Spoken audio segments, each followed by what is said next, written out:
சொல்லி முடிச்சிட்டியா? இப்ப நான் பேசலாமா? மாப்ள, நீங்க தப்பா நினைச்சாலும் பரவாயில்ல. பெத்து குடுக்கறத ஒரு வேலையா முடிவு பண்ணி அதுக்கு உண்டான கூலியும் கொடுத்துட்டோம். இதுல இந்த சடங்கு சம்பிரதாயம் நமக்கு எதுக்கு? இதுக்கு தான் நான் இப்ப விளக்க சொல்ல வந்தேன். அதுக்கு முன்னாடி நீங்க குறுக்க வந்துட்டீங்க. மாசமா இருக்கிற பொண்ணுக்கு சித்ரானம் கொடுக்கறது, வளகாப்பு வைக்கிற ஃபங்க்ஷன்லாம் எதுக்கு? வயிற்றில் இருக்கிற குழந்தைக்கு அது நல்லது. அம்மா சந்தோஷப்பட்டா அந்த குழந்தையும் சந்தோஷப்படும். குழந்தையோட உடல் ஆரோக்கியத்துக்கும் மன ஆரோக்கியத்துக்கும் அது ஒரு டானிக் மாதிரி. என் குழந்தை நல்லா இருக்கணும், அது நல்லபடியா பிறக்கணும், அது நல்லா வளரணும்னு ஒரு அப்பாவை நான் நினைக்க மாட்டேனா?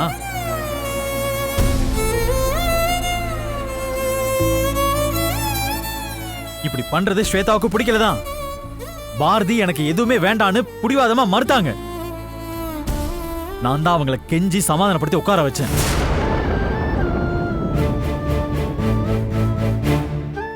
நான் செஞ்சதுல என்ன தப்பு இருக்கு?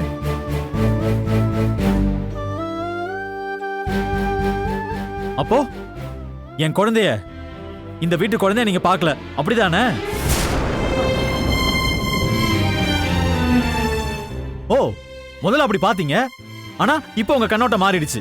கரெக்டா?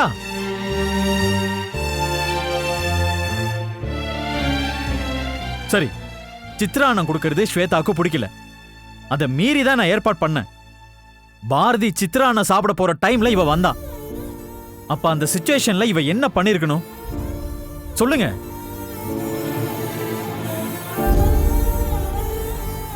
சரி, இவ்வளவு தூரம் ஆயிடுச்சு. அந்த பொண்ணு பாவம் சாப்பிட உட்காந்துட்டா. சாப்பிட்டு போட்டுன்னு விடுவீங்களா மாட்டீங்களா?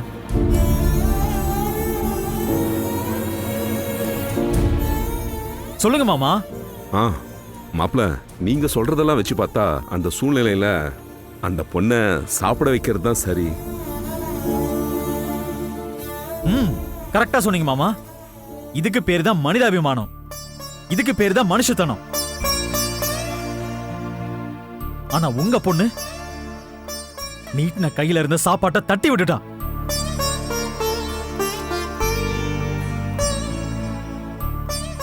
எல்லாத்தையும் தூக்கி போட்டு வேஸ்ட் பண்ணா. அங்க இருக்கிற எல்லாரையும் திட்டி எவ்வளவு பெரிய சீன் கிரியேட் பண்ணா தெரியுமா?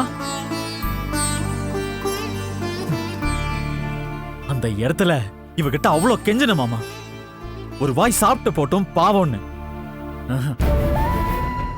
அந்த நேரத்துல பாரதி எவ்வளவு வேதனைப்பட்டிருப்பாங்க, எவ்வளவு துடிச்சிருப்பாங்க. அவங்க மட்டுமா, அவங்களோட சேர்ந்து அவங்க வயிற்றில் இருக்கிற என் குழந்தையும் துடிச்சு போயிருக்கும்ல. என் குழந்தைக்கு நல்லது நினைச்சு கடைசியில நானே கெடுதல் பண்ணிட்டேன்.